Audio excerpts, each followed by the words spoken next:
I have figured it out. The void is the exit from the Amazing Digital Circus, and I'll prove it with Japanese. Peep game and lock in. In case you might have forgotten, which is completely valid at this point, the void is a place of seemingly infinite vastness that can completely overwhelm your brain with endless input. So much so that it puts you into a trance-like state until someone, i.e. Kane, retrieves you from it. Pretty interesting concept, right? Well, what if I told you the void was literally mentioned only once in the entire Amazing Digital Circus, and then never again after that? Next to nothing is known about the void based on canon material, but I believe that's entirely intentional. Let me preface this by saying this video will contain spoilers for the Amazing Digital Circus, so if you haven't seen it yet, hop over there, give it a watch, and then come back. Good?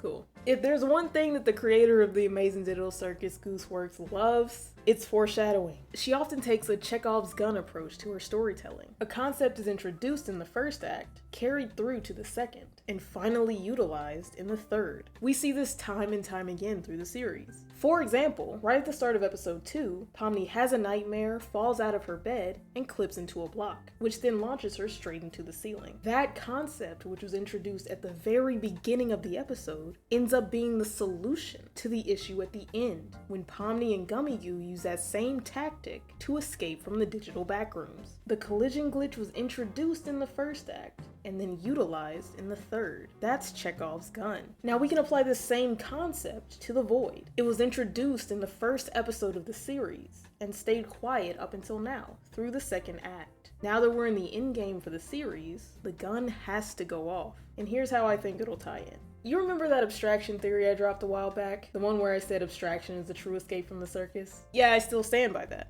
But I left something out. Abstraction is an escape, just not back to the real world. Long story short, for those who haven't watched that theory, from the official Japanese subtitles, we find out that abstraction in Japanese is bugichata, which basically means bugged out. I theorize that once a player bugs out, or abstracts, their soul is then ejected from the circus. But I don't think that player's soul gets sent back to the real world. I think it's deposited into the void. And why do I think this? Well, that, my friends, is where the Japanese comes in. Just as we did for abstraction, let's look at the Japanese subtitles again. And this time, let's see what they call the void. The void in Japanese is kyomu kukan. Splitting that into its two halves, we have kyomu, or nihility or nothingness, and kukan, or space. Interesting. Just out of curiosity, what is the moral of this show, according to Gooseworks? That there's meaning to be found in a stagnant life.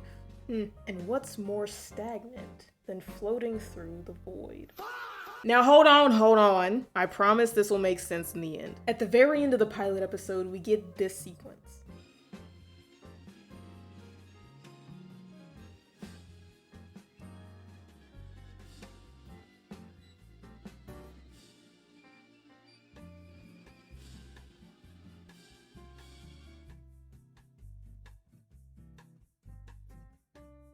The circus is just a tiny island within the void, and the void itself is contained within a computer. This is the exact same computer that the cast used to enter the circus in the first place. We can tell by that headset sitting right next to it. It's nearly identical to the one shown shortly before Pomni's tweak out. This one seems like it's been through some things though, as we can see black tape wrapped around the headphones and scuffing on the eyepiece. This also shows that the void isn't as infinite as it might seem. When Pomni flung herself out the exit door and into the void, it looks like that momentum carried over and allowed her to just float through it at a constant speed. Now, who's to say that if Kane hadn't intervened, she wouldn't have made it back out? This might be what happened to the abstracted players. Once their souls were sent into the void, they were simply launched back out into the real world. It could have taken days or weeks or months, maybe even years. Who knows? Their glitchy character remains in the cellar with the rest of them, but their soul is free. What do you think? Did I manage to convince you that the void is the exit from the Amazing Digital Circus? Let me know your thoughts down below in the comments. And if you like this video, consider subscribing. My goal is to find the hidden Japanese and all the things that I care about, and I'll definitely be back with more crack theories just like this one for y'all in the future. Well, that's all I got. Bye!